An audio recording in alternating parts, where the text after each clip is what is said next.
let my people go. The 10 plagues of Egypt.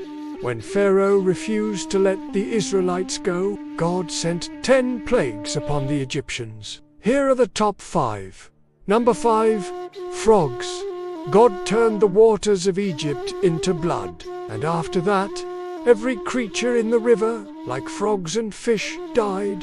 Then God made it rain frogs. Imagine being bitten by a tiny insect, and then your skin erupting into painful blisters. Then those blisters filled with blood and pus, and you started to go blind. That is what happened to the Egyptians because of the 4th plague. And these frogs were no ordinary frogs. They were giant, like the size of a small dog. They hopped around the streets of Egypt, making people's lives miserable. Number 4, lice. 3, ticks.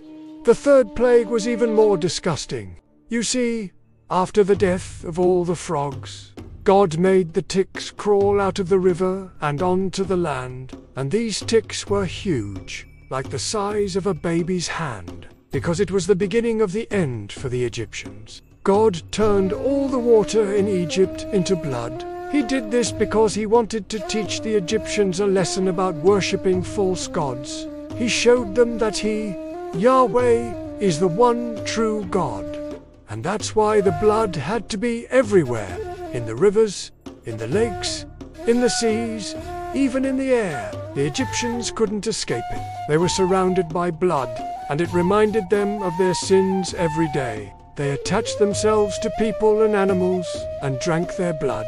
2, flies. After the ticks came the flies, which were no ordinary flies. These flies were huge, like the size of a horsefly.